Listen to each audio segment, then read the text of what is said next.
Teddy. Where you going? All right, so whiskey, check. French poodle, shave for the summer, check. Icelandic sheepdog, check. All right, so I'm uploading the other video, and the part 1, the bigger slot, is an hour and 52 minutes upload with my current upload speed. And as you can see, it's calmer. It's very sunny and bright. I'll try to avoid the sun going in your eyes. Dee and I were just sitting out in the lawn chairs and having a drink and chit-chatting, and I realized that there were things that I missed in the other video, even as I went through. So the first thing was I forgot to come over and check out the peppers. So this year we planted sweet pimiento peppers. They're tiny peppers. They're not going to get much bigger. And these might be regular greens on this side, but we already picked one of those peppers. This is some of the residual garlic that I didn't pick last year because I didn't know it was there.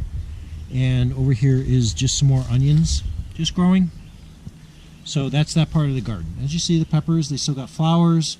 We got some peppers. That might be horseradish in the back. We've been trying, right, to get horseradish. So these, like 3 big leaves. Over here, there's one leaf that kind of stands out. That might be horseradish. We've been trying, and we're not sure. I did pull up a root last year.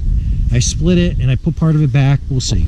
So the other part, and I'm trying to, I'm sorry if I'm talking really quick, because the 17-minute video is like 2 hours to upload, so I'm going to try to make this quick. So I missed some stuff in the goat area. This rock, this big rock here, when they were doing the septic tank, they pulled this rock out of the ground because my yard is fill. So right there's the house, and the yard is pretty much flat, and then it drops off. So this whole area that's flat, they filled that in. It was all, I'll go back to the driveway later, but this was all downhill, and they filled it in to make a relatively flat area for a house and a yard and stuff. Anyway, so part of the fill was probably this rock. And the guy's out there with the excavators like, you want me to throw it over the edge of the property? I'm like, well, I have goats. Put it out there. They'll love to climb on it. So I had him drop it over the fence, and that's why it's here. And Rico never really cared for it. The other goats were gone, and I'm stuck with a rock. And I'm just going to check to make sure this is recording. I recorded this before, and I went to upload, and it didn't upload. So, yeah, I'm just checking. So, anyway, the goat sheds, I did that. The spools. So these spools here, wooden spools, we got these for free from an electric supply company. So if you know anybody that has goats, goats love to climb on things, they love to walk on things. These were free out the back. They get pallets, they get spools, and it's wood. It costs money to get rid of, so they just leave them, and if you can come pick them up, great. This shelf here I made for the goats because, again, they like to climb on things. I would put hay on there, or they would just climb up there and, you know, whatever. And this shed, I call this the Hobbit shed. If you look, it's more than halfway buried. This was not always buried. And that door, all the way down to the ground, opened. I don't know if you can see, looking through the fence on the other side there, how far down that goes. This just got built up from giving them hay, because when we fed the goats, we'd put hay here, hay there, because we had like 7 goats, so we would spread out the hay. And they eat some of it, but they leave it. They throw it in the ground, they don't want it. So it builds up over time, over years. Anyway, this little Hobbit shed here, Pedro liked it a lot. And they would go and hide in there when I had to give them their shots. I couldn't get them out because it's pretty deep. But otherwise, they were under cover from the sun, from the rain, and they could hang out, but not be, you know, trapped inside a small space. Anyway, they liked it, and so that's there, and that's that. So what else do I have to talk about? This thing here, this is all falling apart. This is just a hay manger I built. I would go in and slice in just a bit of hay in there. We call them a cookie. When you get a bale of hay, once you cut the twine, it falls kind of in pieces, and we call them cookies. Yeah, they may be thin, they may be thick, but they're just natural separations. And you could usually slide one in that area, and the goats would pluck at it through the fence. Anyway, moving on. So, the lighthouse. and specifically with the lighthouse is the solar. First of all, Dee repainted this lighthouse. If you look on here with the white, you'll see the blue. That used to be, everywhere there's red on here, it used to be blue. So it was white and blue. And it fades over time, as everything does when you keep it outside. And Dee repainted it recently. I think last year, maybe last fall, maybe earlier in the summer, but it looks better. It looks a lot brighter. But anyway, a little close-up on the lighthouse. You see that plastic lens thing? That's what rotates around, and if you look in really close at the top, you'll see like a nipple. That's the LED light. So this plastic piece rotates, and that's what makes the light kind of shine around. But this is the important part. This rectangular piece and this rectangular piece, these are the two solar panels that charge the battery to make it run at night. Those are not bright solar panels. So just like your headlights on your cars, they get kind of corroded and they get fouled by the UV light and the particulates in the air, and when you're driving on your headlights, and they get not very bright or clear. So, oh, there's Dee. There's Dee. And there's Suki. Hey, buddy. And you see Dee's got her camera.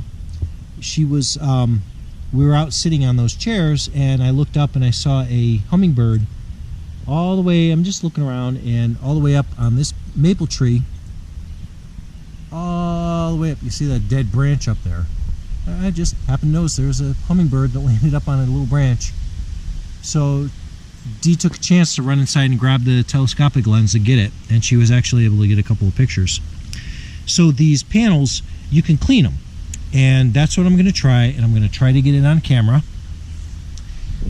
You buff it out basically with like a polish, and it's supposed to work, so I want to try it. So I'm going to try it on my Dodge headlight, the big truck that I plow with and get hay with. I'm going to try that on those headlights, and I'm going to try it on the headlights on the mini truck and see if that works.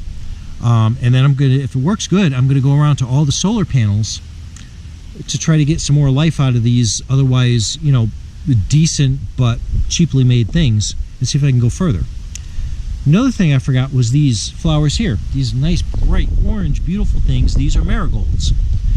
And we plant them all around the garden, pretty much in every flower box. And we put them in here for the bugs. They just repel some of the bugs. But they're fantastic. They last forever. And they're so bright. You look out the window of the house, and even all the way over here, you just see this bright orange thing shining, whether it's in the middle of the day or early in the morning, because they don't close up at night. So anyway, you may have seen them, and I wanted to mention why we use them. It's basically for some pest control. They don't do everything, but they do some. So that's that, and that's a Teddy, and that's a Mommy, and that's a Suki. And what else do I want to talk about? Oh, moving back up. So as I was walking through, you may have seen this thing. This horrendous thing here. This wooden thing. When we moved up here, Dee was still doing photography, so we would print out pictures, because this was before the digital age and everything, and put them in frames and put them up. And there was like a farmer's market type of thing, and we were selling pictures. Dee was selling her photography. So I just put together some stands just to put the framed pictures on at the fair. So that's why we have this. We had two. The other one rotted, but we've been keeping this one around undercover. But they work really good, because with the donkeys in the winter, when it's get really bad, really wet, and then cold, we will put up, the donkeys have blankies that they put on them. And but if they wear them all winter, it gets pretty stinky. So this helps to clean them. It's just a stand, right? Just put it up off the ground, clean it, spray it, scrub it, whatever.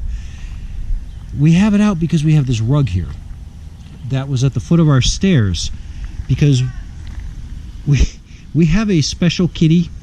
Right now she has a thyroid problem and she pees on things, and she was peeing on that rug. It was nasty. So I threw it out. I'm like, get it outside the house, it stinks. I put it in the driveway, let the sun bake it, right, kill all the nasties, and her sister came out and was laying in it. It's so bad. So I'm like, let me pull this out. I'm going to put it up there. I got to spray it with the hose, right? Kill it with the hose. And so I got to finish spraying it, you know, scrub it, throw some bleach, throw some lye, whatever on there, clean it out good, and then let the sun dry it out, and we'll put it back inside. But that's why that's there. The other thing you may have noticed is this sign here. No reverse, do not back up driveway. And you see it's a tractor trailer, right, on a hill. So there's that sign. The other sign I have on the barn there, it's behind the doors right now. But this driveway, nobody thinks this is very steep. But if you have to shovel it, if you have to plow it in the winter, if you have to drive up it, it's steep. It's steep enough. I don't quite know how to represent this on camera, but it's steep enough. And the trees there, we're in the northern climate, so all of these trees, this driveway is shaded until like 2 hours in the afternoon in the winter. So that's the only time, 2 hours to get some sun to melt it. Otherwise, it stays icy and whatever. So anyway, the FedEx, especially FedEx, obviously I'm not getting any sponsorship from FedEx because they're asshole drivers that they hire. They drive down, they park, they come and deliver the dog food. Teddy, you like your dog food? Yeah? Good boy. So they deliver the dog food that I'm buying like, I don't know, like 8 times a week to feed these animals. They drive down, they you know, throw the thing on there, or sometimes they put it under cover there, and they back up the driveway. And when you back up a driveway, a lot of times the tires spin, and they dig ruts in the driveway. And these ruts, and they do this all year long. They do it in the summer when we have thunderstorms and downpours. So these ruts will wash out, and I've gotten gullies like 8 inches.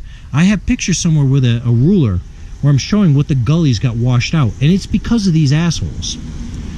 So I always tell people, even people, friends and whatever, if you come over, just turn around in the driveway and drive up. It's just the mechanics of the way a vehicle works, whether you're pushing a car up with rear-wheel drive or you're pulling it up, so you don't tear up my driveway. So that's why those signs are there. I spent money. I found a website. I had the signs printed. And of course, the very first time I got a delivery after printing the signs and they saw it, they backed the fuck up the driveway anyway and tore it up. But that's the point. And they've gotten better. Usually now, the guys don't mind. They park up above where I have the plow truck parked up there, and they walk down with the package no matter how big. And that's fine with me. I don't care. That's great. It's exercise. Makes me happy. You know, and they're not tearing up my driveway. But so that's why those are there. So I just want to touch on those quick things, and this has already taken too long, but those are things I thought about as we were sitting out in our nice garden area this afternoon and chatting and having drinks. I won't call them cocktails because I'm not rich. And we're just looking around, and I'm like, I forgot that, I forgot that, and I forgot that. But what I will never forget is how gorgeous my butterbutt puppy is. And this is Ferai, and that's Teddy, and these are my boys. Look at, yeah, everybody. Oh, okay. You guys want your own channel? All right. Well, you got to get money. You got to get money for your own internet connection, and I'll talk to you later.